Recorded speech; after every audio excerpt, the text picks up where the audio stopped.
Part of the reason I actually really like angling is because it requires me to be patient. I'm just so impatient. I feel like when you're out there actually fishing, like you can't be impatient because then like you miss a fish or you don't set right or XYZ and you can't force it. When I first started, I was terrible, just like anybody else. And I'm really honestly not any better than anybody else today. I just tie a little bit more than a lot of people. To be honest, my life was nowhere remotely involved in the outdoors as a kid. I think the big change for me was learning about the outdoors and also just like embracing that I was always the new guy and not pretending that I knew everything, which definitely bit me in the ass sometimes, but also gave me the opportunity to learn from people. We lived really close to the actual Forest Service boundary, and so I kind of grew up thinking that it was all of like our property, and it wasn't. It's public land, it's United States Forest Service, but as a little kid, you're like, oh my God, look at everything that's like in front of me. And so I really grew up hiking and picking huckleberries and just kind of enjoying the water and fishing and just everything you could outside. I didn't really grow up going to movie theaters and bowling alleys and things like that. And so definitely when I went to college and I was like talking to people, sometimes I'm like, oh, okay, I really grew up like kind of out there. I've never been able to just leave things alone. I've taken on sewing and so many other things just because when I look at things, I feel like there's something here that can be different. And I could complain about it or I could fix it, I could change it. And I think that's the same thing with tying flies as it is for fishing, as it is for life. You can't always control what the fishing is gonna be like, but you can control lunch. And lunch is usually, if it's pretty good, then the day is not bad.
Sometimes you make things that look absolutely terrible and don't do anything.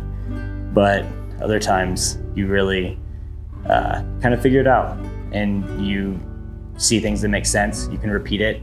And so you can kind of continue to tie things like that based on the river systems where you're at. I think that's the biggest thing, is just realizing that throughout life, in fishing and in work, there's just so many different ways of doing things, and it's okay to embrace that. And when you spend the time to look at the materials that you're using and the environments that you're fishing in, you really can take the time to like develop patterns.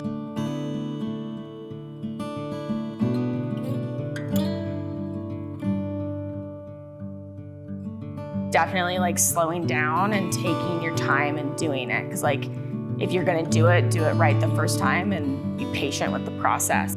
I just really grew up loving and appreciating nature, because that's all I had was public lands, of whether I was in Moab or Teton Valley. That's really what I got to enjoy. My parents were very much like little hippies of like, from a very early age, we were taught about the flora and fauna and the way you treat nature. That's the thing that I appreciate the most about being on the water, is just it makes me slow down and it makes me actually like be patient and just like, no, like you have to do this right. Otherwise, like there's so many things that could go wrong.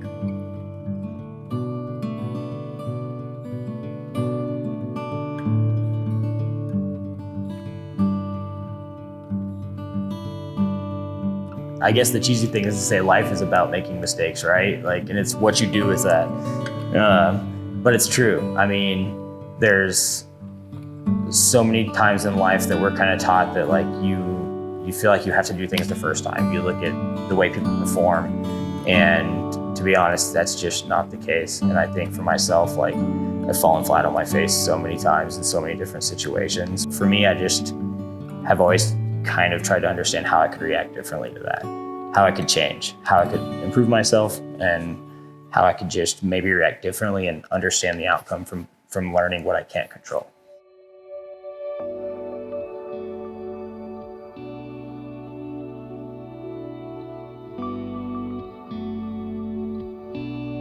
So you're gonna catch some fat stillwater trout today, Grace? Let's go check it out. I trust you more than me, Grace. Somewhere out there, fish are waiting on me. So Kevin, the thing we've learned about teaching your significant other to fish is that generally they just outfish you anyhow. So when I was a kid, I stubbed my toe once and it hurt really bad. And that's a lot what it's like whenever you're trying to teach your significant other how to do anything. I would say it's really challenging at the start, learning each other's communication styles and things like that. I think it'd be really challenging to find the balance between education and criticism. And I would say the first part of us learning to fish together was really working on the communication that we have as a partnership, as well as like actually trying to catch fish. Grace grew up, with anglers. Her dad is an angler who grew up here in this valley, and my grandpa and my dad would go fishing all the time up in Alaska. And so my dad really started fly fishing because of my mom's dad. And so we would always go out up in this area as a family. So we'd do like the Henrys, or we'd go up this area to like Island Park or West Yellowstone and the South Fork. And so we really grew up fishing. But Grace didn't do a ton of it when she was a kid. Yeah. So she's kind of like a bystander. Spent most of my time in the trees. So I think, for us when we first met, it was like kind of her figuring out how to just do some of the things she had done a little bit as a kid. And honestly, I think the hardest thing is, again, like she said, the communication, like we all communicate very differently. And coming from a baseball background, I've always really appreciated direct feedback. And I learned that doesn't always work the best for others. And so sometimes you got to let people, I think, kind of figure out what's working and maybe what doesn't work for them. And, that's kind of worked really well for us. Just kind of sit back and maybe give Grace a few ideas and then let her kind of work them out for herself. And that typically we find the most success with that, I think. And at the end of the day, she's a hell of a caster and I'm just nitpicky.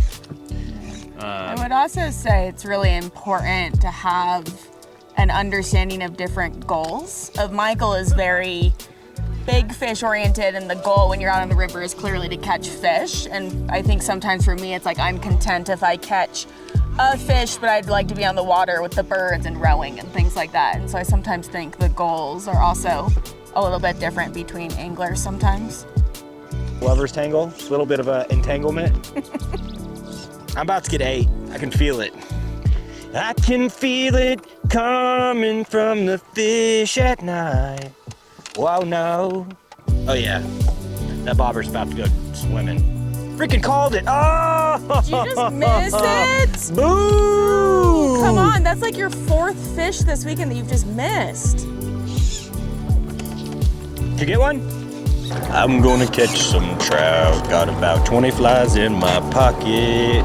I'm fishing. Looking for a come up. This is effing awesome. I use my granddad's poles. They cast incredible. I fish with that homemade that comes with me down the road.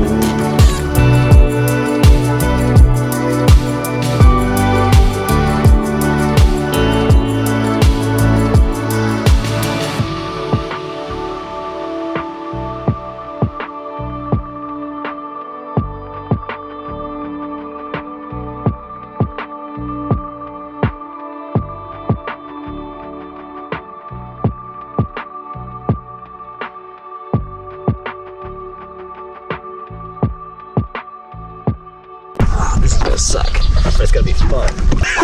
You don't have to do that.